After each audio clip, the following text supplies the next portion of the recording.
It's Wednesday, August 2nd. I'm Scott Squires, and this is SaltWire Today. Nova Scotia RCMP provided an update earlier today on the fourth person who was swept away by the raging waters in West Hants. Good morning. With regret, I can share that yesterday we recovered human remains from the shores of Advocate Harbour in Cumberland County. We're working with the Nova Scotia Medical Examiner Service to positively identify the remains, but at this time we believe they are those of the youth who was reported missing on July 22nd as a result of this extreme flooding in West Hants. As the days went on following the start of the search, I can't imagine the loss and pain the youth's family has felt. I want to extend our sincere condolences on behalf of everyone at the Nova Scotia RCMP. As you know, a man, 2 children, and a youth were reported missing after the vehicles that they were traveling in were caught in the floods in the Brooklyn area. On July 24th, the remains of a 52-year-old man and one of the children were recovered. On July 25th, the remains of the second child were found. No words can describe the sympathy that we feel for each of the families who have been so deeply affected by the flood. These floods have caused a tremendous amount of heartache and pain for our province, for sure. So to the family today, how very sorry I am personally, but how very sorry the province is for what happened. Certainly that extends to the other 3 families. So we'll clean out basements, fix culverts, fix driveways, rebuild bridges. All that will happen. But we lost 4 souls here, and we'll never forget that. Certainly to the RCMP, to the Brooklyn Fire Department, and all those other various fire departments that helped the ground search and rescue. The DNR folks, the helicopter pilots who spent countless hours. We found these 4 souls because of your efforts, and we're grateful and thankful for your efforts. And we'll never know how many lives you saved.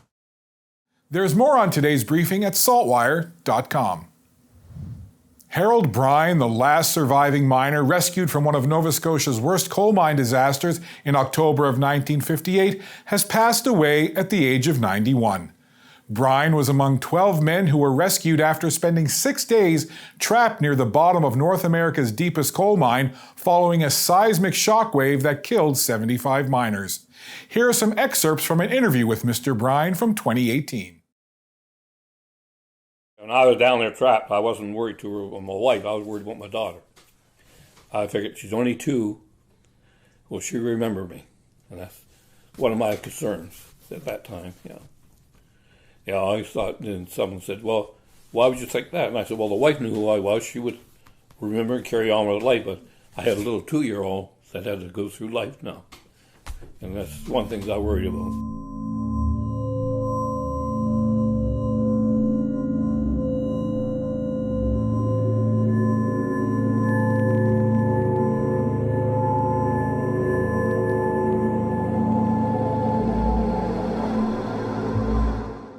I was up top by the roof, and I pulled some coal down when it happened, and it hit me.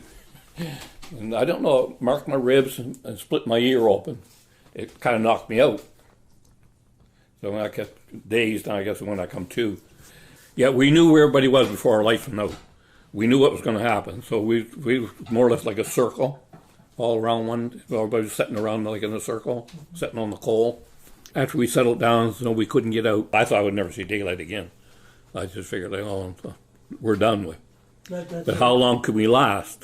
That's what I was worried about. Nothing to eat, nothing to drink.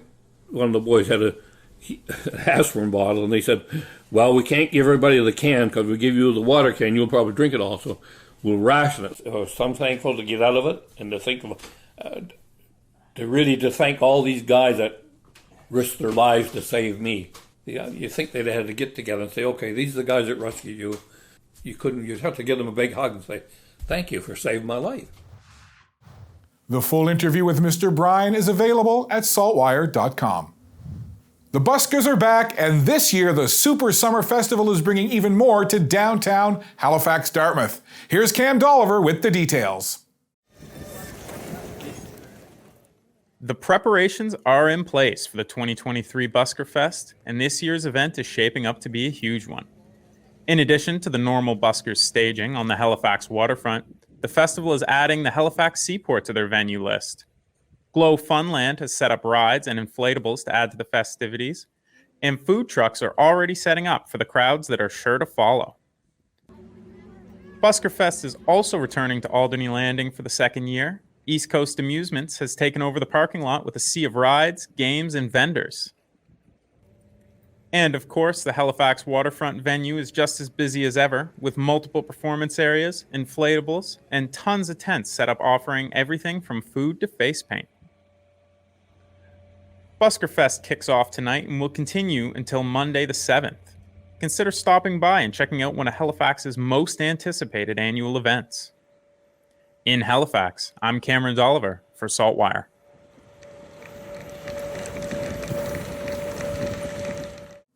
What a fantastic time SaltWire had this past weekend at Touchdown Atlantic, and we've got some more fun video for you.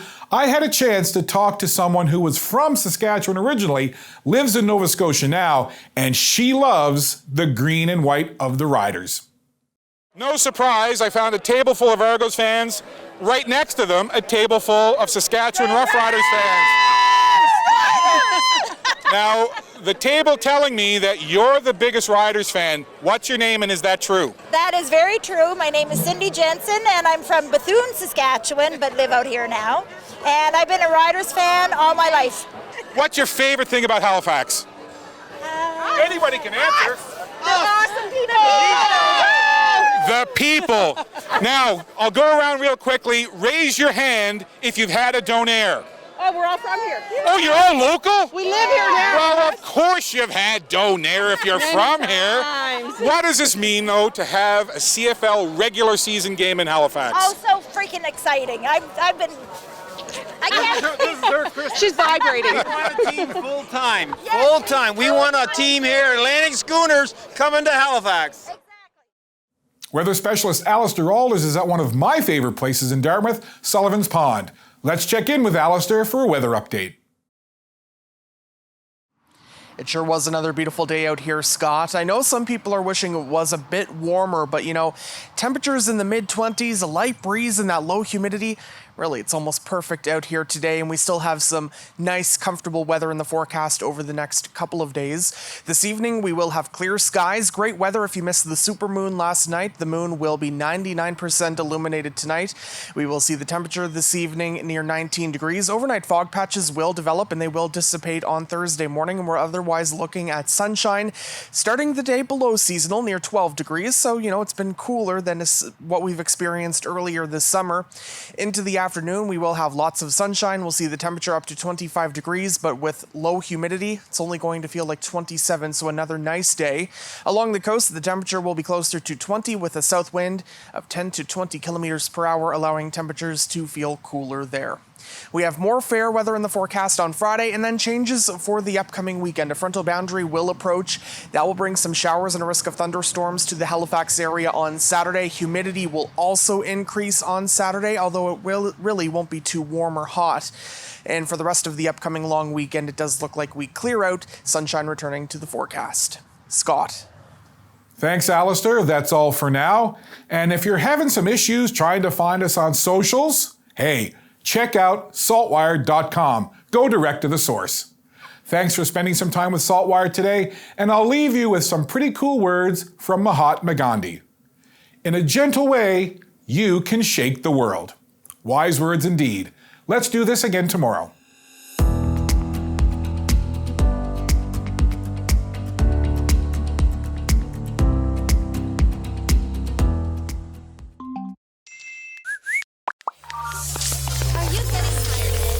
Turn off the noise. Tune in to what matters. What matters is information you can trust. What matters is the news you can use to make life's big decisions. Informed healthcare choices, casting the smart vote, or opening that business. What matters is understanding the world around you. Let SaltWire connect you to what matters with unlimited access to the information you need for only $20 for the first year. Become a member today.